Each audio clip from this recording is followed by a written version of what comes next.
నమస్కారం అప్టెక్ జాబ్స్కి స్వాగతం. నేను మీ వివేక్. ఇవాళ మనం కరెంట్ అఫైర్స్లో డిస్కస్ చేయబోయే అంశాలు, రీసెంట్గా గోవాలో 37th నేషనల్ గేమ్స్ స్టార్ట్ అయ్యాయన్న సంగతి మనకు తెలుసు. దాన్ని ప్రారంభించిన ప్రధానమంత్రి నరేంద్ర మోదీ గారు అన్న సంగతి కూడా మనకు తెలుసు. ఈ 37th నేషనల్ గేమ్స్ ఏదైతే గోవాలో జరుగుతుందో, ఇందులో ఉమెన్స్ 100 మీటర్స్ హర్డిల్స్ ఏదైతే ఉందో దాంట్లో నేషనల్ రికార్డు బ్రేక్ అయిపోయిందనమాట. ఆ నేషనల్ రికార్డు బ్రేక్ చేసిన పర్సన్ ఈవిడ పేరేంటిది, ఇది మన ఈ కరెంట్ అఫైర్లో డిస్కస్ చేయబోతున్నాం. అలానే రీసెంట్గా ఫెయిర్ వర్క్ ఇండెక్స్ అని ఒక సంస్థ ఫెయిర్ వర్క్ ఇండెక్స్ని రిలీజ్ చేసింది. ఆ ఇండెక్స్లో 12 డిజిటల్ ప్లాట్ఫామ్స్ని అసెస్ చేశారు. డిజిటల్ ప్లాట్ఫామ్స్ అంటే ఏవి? Ola, Uber, Dunzo, BigBasket, Porter app, Amazon Flex, Flipkart, ఇలా చాలా ఇన్ ద సెన్స్ ఆ 12 కంపెనీస్ని అసెస్ చేశారు. దీంట్లో ఓలాకి అలానే పోర్టర్ యాప్కి 0 వచ్చింది, స్కోర్ 0 వచ్చిందనమాట. మరి ఇండెక్స్లో ఫస్ట్ ప్లేస్లో ఉన్న కంపెనీ ఏంటిది? ఈ ఫెయిర్ వర్క్ ఇండెక్స్ అంటే ఏంటి, అసలు వాటికి సంబంధించిన డీటెయిల్స్ అని కూడా తెలుసుకుందాం. So there is nothing to worry. అలానే రీసెంట్గా మన భారతదేశ ప్రభుత్వానికి సంబంధించిన ఒక సంస్థ విజిలెన్స్ అవేర్నెస్ వీక్ అని స్టార్ట్ చేసింది. ఇన్ఫ్యాక్ట్ అది జరుగుతోంది కూడా ఆల్రెడీ. ఈ విజిలెన్స్ అవేర్నెస్ వీక్ ఎవరు నిర్వహిస్తున్నారు, ఎవరు కండక్ట్ చేస్తున్నారు?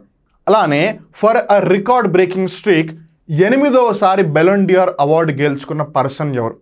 సింపుల్గా మీకు హింట్ ఇస్తాను. బెలన్ డిఆర్ అవార్డు అనేది ఫుట్బాల్కి సంబంధించిన ఒక పురస్కారం అనమాట. ఎవ్రీ ఇయర్ ఇస్తూ ఉంటారు. అలా 8వసారి గెలుచుకున్నాడు అనమాట అతను. అది ఎవరు? వీటన్నిటి గురించి మనం ఈ కరెంట్ అఫైర్లో డీటెయిల్గా డిస్కస్ చేద్దాం. Let's talk about question number 1. Which state becomes the first state to have hall marking centres in every district? మన దేశంలో చాలా హాల్ మార్కింగ్ సెంటర్స్ ఉన్నాయి. హాలో మార్కింగ్ కాదు, హాల్ మార్కింగ్ సెంటర్స్. ఈ హాల్ మార్కింగ్ సెంటర్స్ బేసిక్ ఏంటి? మీరు gold ఇవన్నీ కొనేటప్పుడు మీరు వినే ఉంటారు 916 హాల్ మార్క్ అని. అసలు ఈ హాల్ మార్క్ అంటే ఏంటి, ఈ హాల్ మార్క్ ఎలా ఇస్తారు, వీటన్నిటికీ సంబంధించి ఆల్రెడీ అప్టేక్ జాబ్స్ యూట్యూబ్ ఛానల్లో కరెంట్ అఫైర్స్లో ఒక ఎపిసోడ్ ఉంది. వీలైతే దాన్ని చూడండి, మీకు ఈ హాల్ మార్కింగ్ గురించి ఇంకా డీటెయిల్గా తెలుస్తుంది. అయితే ఒక స్టేటు మనం కన్జ్యూమర్స్కి end of the day quality ఇవ్వాలి. మనం ఆబ్వియస్లీ ఫేక్ ప్రొడక్ట్స్ ఇవ్వకూడదు కదా. ఇప్పుడు చాలామందికి అవగాహన లేక అసలు హాల్ మార్క్ అనేది ఒకటి ఉంటుంది, హాల్ మార్కింగ్ని ఎలా ఐడెంటిఫై చేయాలి, వీటన్నిటికి సంబంధించి అంత అవగాహన ఉండదు. అందుకని ఎవరైతే ప్రజలు బంగారాన్ని కొంటున్నారో, వెండి కొంటున్నారో, వాళ్ళు ఎవరు నష్టపోకూడదు, వాళ్ళు ఎవరు మోసపోకూడదు అని చెప్పి ఒక రాష్ట్ర ప్రభుత్వం ఆ రాష్ట్రంలో ఉన్న అన్ని జిల్లాల్లో కూడా ఒక హాల్ మార్కింగ్ సెంటర్ని పెట్టించిందనమాట. ఇంతకీ ఆ రాష్ట్రం ఏది అన్నది ప్రశ్న. And the state is Kerala. So Kerala రాష్ట్రంలో ఉన్న ఇడుక్కి జిల్లా was the last one. So Kerala రాష్ట్రంలో 14 జిల్లాలు ఉన్నాయి. There are 14 districts in the state of Kerala. And Idukki is the last district to get a hallmarking center, by which the Kerala state has set a record for itself, becoming the very first state to have hallmarking centers in each and every district. And ఇది ఏ విధంగా చేసింది లేదు according to whom అని అంటే bureau of Indian standards. Bureau of Indian standards అందరికీ తెలిసే ఉంటుంది. ఇంతకుముందు ఐఎస్ఐ హాల్ మార్క్ అని వినే ఉండేవాళ్ళం మనం. ఐఎస్ఐ అంటే ఇండియన్ స్టాండర్డ్స్ ఇన్స్టిట్యూషన్. దాని తర్వాత బిఐఎస్తో రీప్లేస్ చేశారు. BIS is bureau of Indian standards. ఈ బిఐఎస్ యొక్క స్థాపన ఎలా జరిగింది? బ్యూరో ఆఫ్ ఇండియన్ స్టాండర్డ్స్ చట్టం ఏదైతే 2016వ సంవత్సరంలో వచ్చిందో, ఏదైతే 2017వ సంవత్సరం నుంచి ఇంప్లిమెంట్ అవ్వడం మొదలైందో దాని ద్వారా జరిగిందనమాట. సో వీళ్ళ యొక్క గైడ్ లైన్స్ ప్రకారమే కేరళ స్టేట్ ప్రతి డిస్ట్రిక్ట్లో హాల్మార్క్ సెంటర్ని ఎస్టాబ్లిష్ చేసింది. అలానే ఈ బ్యూరో ఆఫ్ ఇండియన్ స్టాండర్డ్స్ ఏ మంత్రిత్వ శాఖ ఆధ్వర్యంలో పనిచేస్తుంది అంటే ministry of consumer affairs and food distribution. వినియోగదారుడి యొక్క ఏదైతే వ్యవహారాల అంశాలు ఉంటాయో కన్జ్యూమర్ అఫైర్స్, వాటికి సంబంధించిన మంత్రిత్వ శాఖ ఆధ్వర్యంలో బిఐఎస్ పనిచేస్తుంది అనమాట. Now let's talk about second question. Vigilance awareness week 2023 observed from. ఈ విజిలెన్స్ అవేర్నెస్ వీక్ అనేది ఎప్పటి నుంచి ఎప్పటి వరకు సెలబ్రేట్ చేసుకుంటారు లేదా అబ్జర్వ్ చేస్తారు అన్నది ప్రశ్న. ఇక్కడ మనం జాగ్రత్తగా గమనిస్తే ఇంతకీ ఎవరు సెలబ్రేట్ చేస్తాం లేదు ఎవరు అబ్జర్వ్ చేస్తారని తెలుసుకోవడం కూడా చాలా చాలా ఇంపార్టెంట్. ముందు వాళ్ళు డేట్ అడిగారు కాబట్టి డేట్ తెలుసుకుందాం. సో విజిలెన్స్ అవేర్నెస్ వీక్ వచ్చేసి అక్టోబర్ 30 నుంచి నవంబర్ 5 వరకు సెలబ్రేట్ చేస్తారు లేదా అబ్జర్వ్ చేస్తారు, జరుపుకుంటారు. అక్టోబర్ 30, నవంబర్ 5 అంటే ఆల్రెడీ స్టార్ట్ అయిపోయి కూడా 2 రోజులు అయిపోయింది. సో ఇక్కడ మీరు జాగ్రత్తగా గమనిస్తే దేనికి సంబంధించిన అవేర్నెస్? విజిలెన్స్. విజిలెన్స్ అనగానే మనకి వెంటనే గుర్తొచ్చేది ఏంటిది? CVC, central vigilance commission. Remember, ఇది ఒక రాజ్యాంగబద్ధ సంస్థ కాదు. It is not a constitutional body, rather it is a statutory body which has been formed by the resolution of the executive. అంటే ప్రభుత్వం యొక్క నిర్ణయం ద్వారా ఏర్పడ్డ ఒక సంస్థ అని చెప్పొచ్చు. Central vigilance commission, CVC. So బేసిక్గా సివిసి పనిచేసేది కరప్షన్కి అగేన్స్ట్గా అనమాట. ఈ లంచగొండితనం ఏదైతే ఉందో దానికి వ్యతిరేకంగా పనిచేస్తూ ఉంటుంది. సో కరప్షన్ తీసుకోకూడదు, కరప్షన్ వల్ల దేశానికి, దేశ ఆర్థిక వ్యవస్థకి, అలానే ఎవరైతే ప్రజలు ఉన్నారో వాళ్ళకి ఎంత నష్టం అని అవగాహన కల్పించడం కోసమే ఎన్నో కార్యక్రమాలు చేపడుతూ ఉంటుంది సిబిసి. అది ఈ విజిలెన్స్ అవేర్నెస్ వీక్ ద్వారా చేపడుతుంది. సో అది అక్టోబర్ 30 నుంచి నవంబర్ 5 వరకు జరుగుతుంది అనమాట. సో ఆబ్వియస్లీ ఇప్పుడు మీ అందరికి వచ్చే డౌట్ ఏంటో నాకు తెలుసు, మరి 2023వ సంవత్సరానికి సంబంధించి వీళ్ళు ఏదో ఒక థీమ్ పెట్టుకుని ఉంటారు కదా మాస్టర్, ఆ థీమ్ ఏంటిది అని. సో సెంట్రల్ విజిలెన్స్ కమిషన్ ద్వారా నిర్వహించబడుతున్న ఈ విజిలెన్స్ అవేర్నెస్ వీక్ ఏదైతే ఉందో 2023వ సంవత్సరానికి సంబంధించి థీమ్ ఏంటి అని అంటే సే నో టు కరప్షన్. లంచం తీసుకోవడానికి లేదు లంచగొండితనానికి సంబంధించి నో చెప్పండి. Commit to the nation. End of the day మన దేశం వైపు ఉండాలి. ఇప్పుడు అందరూ లంచాలు తీసుకుంటుంటే ఎండ్ ఆఫ్ ద డే దేశమే నష్టపోతుంది. The country will be in loss. When the country is in loss, you are the one who is living in that country. మనం ఏ దేశంలో అయితే ఉంటున్నామో ఆ దేశంలో అందరూ లంచాలు తీసుకున్నట్టయితే ఇండైరెక్ట్గా ఆ దేశం కదా నష్టపోయేది. ఆ దేశం నష్టపోవడం అంటే దేశం నష్టపోతుంది కాదు, ఆ దేశంలో ఉన్న ప్రజలు నష్టపోతారు. సో అందుకని మనం బాగుండాలి అని అంటే మనమే లంచం తీసుకోకుండా, లంచం ఇవ్వకుండా ఉండాలి. So say no to that అనేది ఈ సంవత్సరం థీమ్ అనమాట. Say no to corruption, commit to the nation. Now let's talk about question number 3.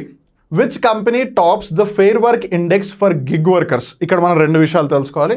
A company top చేసింది అంటే ఫస్ట్ ప్లేస్లో వచ్చింది అని, రెండోది ఈ గిగ్ వర్కర్స్ అంటే ఎవరు అని. ఫస్ట్ మనం గిగ్ వర్కర్స్ మీద ఫోకస్ చేద్దాం. గిగ్ వర్కర్స్ అంటే బేసిక్గా ఎవరు? సింపుల్గా చెప్పాలి అంటే టెంపరరీ వర్కర్స్ లేదు ఆన్ డిమాండ్ వర్కర్స్. దీనికి బెస్ట్ ఎగ్జాంపుల్ మీకు అర్థం అవడం కోసం చెప్తున్నాను, ఊబర్, ఓలా వీళ్ళందరూ అనమాట. ఊబర్, ఓలా అంటే ఏంటి? కంపెనీల గురించి కాదు అనేది. ఆ కంపెనీస్లో ఎవరైతే పనిచేస్తారు, ఇప్పుడు ఉదాహరణకి ఊబర్ క్యాబు లేదు Uber bike, Ola cab, Ola bike ఉంటాయా? సో ఇప్పుడు దాంట్లో ఎవరైతే పనిచేస్తున్నారో వాళ్ళు రెగ్యులర్ ఎంప్లాయీసా, వాళ్ళు ఫుల్ టైం ఎంప్లాయీసా? కాదు. వాళ్ళకి ఇష్టమైతే వాళ్ళు పనిచేస్తారు, లేదంటే లేదు. సో అంటే వాళ్ళు ఒక టెంపరీ పీరియడ్కి పనిచేస్తున్నారు అనమాట. రేపు ఒకవేళ వాళ్ళకి ఒక మంచి జాబ్ వచ్చింది అనుకోండి, వాళ్ళు ఖచ్చితంగా అక్కడి నుంచి వెళ్ళిపోతారు. So it's only for a temporary period. మీరు వాళ్ళు జాయిన్ అయితే మళ్ళీ లాగౌట్ చేసేంత వరకే మీరు ఆ వర్కర్ కింద కన్సిడర్ చేస్తారు.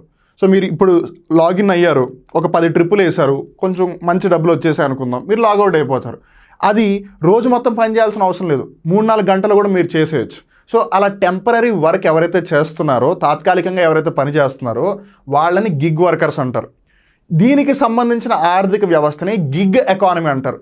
నార్మల్గా చాలామంది గిగా అని వింటూ ఉంటారు, మెగా, కిలో, గిగా ఇలా వింటూనే ఉంటారు. ఫిజిక్స్లో కొన్నిసార్లు అక్కడక్కడ అలా వింటూ ఉంటారు. సో ఈ గిగ్ని ఈ గిగాతో కన్ఫ్యూజ్ అవ్వకండి. ఈ గిగా అని అంటే 10⁶ లేదా 10⁻³ ఆ స్కేల్లోకి వెళ్ళిపోతుంది. Whereas this is just gig, GIG అంతే. సో ఎవరైతే ఆ పని చేస్తారో తాత్కాలికంగా వాళ్ళని గిగ్ వర్కర్స్ అంటారు. దానికి సంబంధించిన ఆర్థిక వ్యవస్థని గిగ్ ఎకానమీ అని అంటారు. సో ఇప్పుడు ఊబర్లో డ్రైవ్ చేసే వాళ్ళందరూ కాంట్రాక్టా లేదు టెంపరీ బేసిస్ అయినా? ఓలాలో డ్రైవ్ చేసేవాళ్ళు అంతేనా? అమెజాన్లో డెలివరీ చేసేవాళ్ళు, జొమాటోలో డెలివరీ చేసేవాళ్ళు, స్విగ్గీలో డెలివరీ చేసేవాళ్ళు, ఫ్లిప్కార్ట్లో డెలివరీ చేసేవాళ్ళు, పోర్టర్లో పనిచేసేవాళ్ళు, వీళ్ళందరూ టెంపరీగానే కదా పనిచేసేది.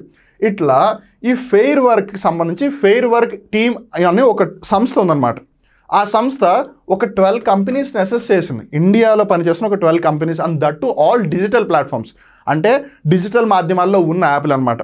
సో ఎగ్జాంపుల్ తీసుకున్నట్టయితే Uber, Ola, Porter, Amazon Flex, Flipkart, Dunzo, ఇవి కాకుండా కూడా ఇంకా చాలా ఉన్నాయి. బిగ్ బాస్కెట్ కూడా ఉంది లిస్ట్లో. అయితే వీటన్నిటిని స్టడీ చేస్తే వాళ్ళకి అర్థమైంది ఏంటంటే ఎంప్లాయీస్కి సంబంధించి జీతం ఏ విధంగా ఇస్తున్నారు. ఇప్పుడు చాలామంది పని చేస్తారు కానీ అందరికీ జీతాలు ఒకటేలా రావు కదా. సో వాళ్ళు కష్టపడిన దానికి ఎంతవరకు డబ్బులు కరెక్ట్గా ఇస్తున్నారు, డబ్బులు ఫెయిర్గా ఇస్తున్నారా, వాళ్ళ యొక్క రూల్స్ అండ్ రెగ్యులేషన్స్ కరెక్ట్గా ఉన్నాయా, అసలు వాళ్ళు ఎవరైతే పని చేస్తున్నారో వాళ్ళకంటూ ఏదైనా ప్రివిలేజెస్ ఇస్తున్నారా, వాళ్ళకి ఏమైనా బెనిఫిట్స్ కల్పిస్తున్నారా, లేదు ఎంతసేపు వాళ్ళు కంపెనీ యొక్క బెనిఫిట్ గురించి ఆలోచిస్తున్నారా, వర్కర్స్ గురించి అసలు పట్టించుకోవట్లేదా, ఇలా వేరియస్ అంశాలను కన్సిడర్ చేసి వాళ్ళు ఇండెక్స్ ఇచ్చారు, ఫెయిర్ వర్క్ ఇండెక్స్. సో దీంట్లో ఓలా అలానే పోర్టర్ ఈ 2 యాప్లు ఏవైతే ఉన్నాయో వాటికి 0 స్కోర్ వచ్చింది. వెరాజ్ the one which topped it, అంటే అన్నిటికంటే ఎక్కువ మార్కులు సంపాదించి పైన ఉన్న కంపెనీ ఏది అని అంటే బిగ్ బాస్కెట్, కూరగాయలను అందిస్తూ ఉంటారు. అండ్ రిమెంబర్, ఇన్నాళ్ళు big basket was a normal company, but now it is a Tata enterprise. Big బాస్కెట్ని టాటా కొనేసుకుంది.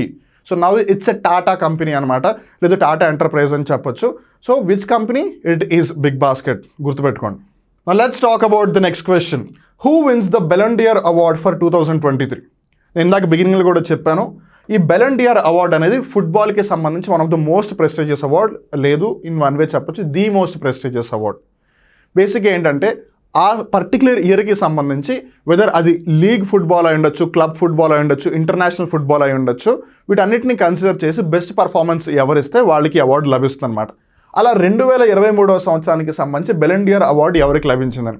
ఇక్కడ మనం జాగ్రత్త గమనించాల్సింది ఏంటంటే who wins the male Ballon d'Or female Ballon d'Or అని చెప్పలేదు, వాళ్ళు just who wins the Ballon d'Or అన్నారు.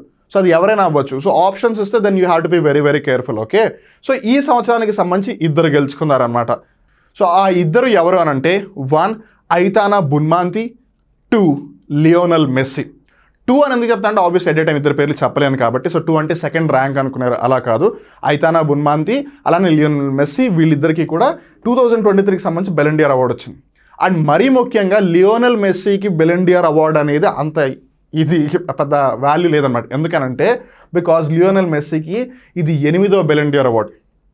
తన వెనకాల ఉన్న పర్సన్ క్రిస్టియానో రొనాల్డోకి 5 సార్లు వస్తే లియోనల్ మెస్సీకి ఇది 8 సార్లు వచ్చింది. ఇన్ఫ్యాక్ట్ ఈ బెలండియర్ అవార్డు అనేది ఎంత ఇంట్రెస్ట్ అంటే మెస్సీకి ఒక విధంగా చెప్పాలంటే ఇప్పటి వరకు 14 టైమ్స్ నామినేట్ అయ్యాడు. 14 టైమ్స్ నామినేట్ అవ్వడం అంటే అంత ఆషామాషి మాట కాదు. 8 సార్లు గెలిచేశాడు. 5 టైమ్స్ రన్నరప్గా ఉన్నాడు. రన్నరప్ అంటే విన్నర్ తర్వాత వెంటనే, లేదు ఒక విధంగా సెకండ్ పర్సన్ అని చెప్పొచ్చు. So 8 times winner, 5 times runner up, ఒక్కసారి పెద్దగా అంతగా కన్సిడర్ చేయలేదు. So that's how special Ballon d'Or award is for Lionel Messi. And Cristiano రొనాల్డోకి ఇది 5 సార్లు వచ్చిందనమాట. అండ్ లియోనల్ మెస్సీకి అవార్డు ఫస్ట్ టైం లభించింది 2009లో. అండ్ ఇక్కడ ఇంకో వెరీ ఇంట్రెస్టింగ్ ఫ్యాక్ట్ ఏంటంటే 2009లో మొట్టమొదటిసారిగా లభించింది కరెక్టే, కానీ వరుస పెట్టి 4 వేసాడు అప్పుడే. 2009, 2010, 2011, 2012 వరుసగా 4 సంవత్సరాలు బెలండియర్ మెస్సీకి వచ్చేసింది. అంటే you can imagine how great he is. Let's come to the last question of the day. Who broke the women's 100 metres hurdles national games record in the ongoing event? ప్రస్తుతం గోవాలో 37th నేషనల్ గేమ్స్ జరుగుతున్నాయన్న సంగతి మనకి తెలుసు. మనం దాని గురించి already నిన్న current అఫైర్లో discuss చేసున్నాము, లేకపోతే వీలైతే వెళ్ళి చూడండి. సో ఈ ఈవెంట్ ఏదైతే ఉందో 100 మీటర్స్ హర్డిల్స్, చాలామందికి ఈ హర్డిల్స్ ఈవెంట్ అంతగా ఐడియా రావట్లేదు. 100 మీటర్స్కిను 100 మీటర్స్ హర్డిల్స్కి ఉన్న తేడా ఏంటంటే 100 మీటర్స్ ఈజ్ లైక్ స్ప్రింటర్, స్ట్రైట్గా పరిగెత్తుకుంటూ వెళ్ళిపోవడమే. 100 మీటర్స్ హర్డిల్స్లో మధ్యలో అక్కడక్కడ కొన్ని పెడతారనమాట, వాటిని మనం ఎగిరి దూకాలి, ఆ హర్డిల్స్ని దాటాలన్నమాట. So that's why there is a small difference between it. So ఇక్కడ మనం 100 మీటర్ హర్డిల్స్ గురించి మాట్లాడుతున్నాం, and that to women's category. ఆ పర్సన్ ఇందాక మీరు స్టార్టింగ్లో పిక్చర్ చూసారు, గుర్తుందా? ఆ పర్సన్ అనమాట. ఆవిడ ఈ రికార్డ్ని బ్రేక్ చేసేసింది. ఆవిడ పేరు జ్యోతి ఎర్రాజీ, లేదు జ్యోతి ఎర్రాజీ అనమాట. ఈవిడ నేషనల్ గేమ్స్ రికార్డుని బ్రేక్ చేసేసింది with a timing of 13.22 seconds. అంటే 13 సెకండ్ల 22 మిల్లీ సెకండ్లో 100 మీటర్స్ హర్డిల్స్ని బీట్ చేసింది. రిమెంబర్ 100 మీటర్స్ హర్డిల్స్ ఫాస్ట్గా పరిగెడతారు, 100 మీటర్స్ హర్డిల్స్ కొంచెం ఎక్కువ టైం పడుతుంది, బికాస్ వాళ్ళు పరిగెత్తి దూకి మళ్ళీ పరిగెత్తాలి. So it will take certain amount of time. So Jyoti Yarraji గారేమో 13.22 సెకండ్స్లో 100 మీటర్ హర్డిల్స్ని ఫినిష్ చేస్తారు women's category. Whereas coming to men's category 110 meters హర్డిల్స్లో తేజస్ సిర్షే గారు 13.71 టైమింగ్తో నేషనల్ రికార్డుని బ్రేక్ చేస్తారు. ఇది కూడా మనం చాలా జాగ్రత్తగా గుర్తుపెట్టుకోవాలి. ఇక్కడితో ఇవాళ కరెంట్ అఫైర్ ఎపిసోడ్ ముగుస్తుంది. మళ్ళీ ఇంకో రోజు ఇంకో కొత్త కరెంట్ అఫైర్ ఎపిసోడ్లో కలుద్దాం. అప్పటి వరకు చూస్తున్నానండి అప్టేక్ జాబ్స్. మిమ్మల్ని మీరు అప్డేట్ చేసుకుంటూ ఉండండి.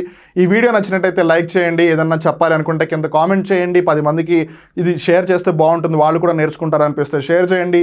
అప్టేక్ జాబ్స్ యూట్యూబ్ ఛానల్కి మొట్టమొదటిసారిగా వచ్చినట్టయితే ఈ ఛానల్ని సబ్స్క్రైబ్ చేసుకోండి. అలానే ఒకవేళ సబ్స్క్రైబ్ చేసుకుంటే కనుక పక్కన ఉన్న బెల్ బటన్ కూడా ప్రెస్ చేయండి, so that you will be getting all the updates in time. మళ్ళీ ఇంకో రోజు కలుద్దాం. అప్పటి వరకు చూస్తున్నానండి అప్టేక్ జాబ్స్. నేను మీ వివేక్. నమస్కారం.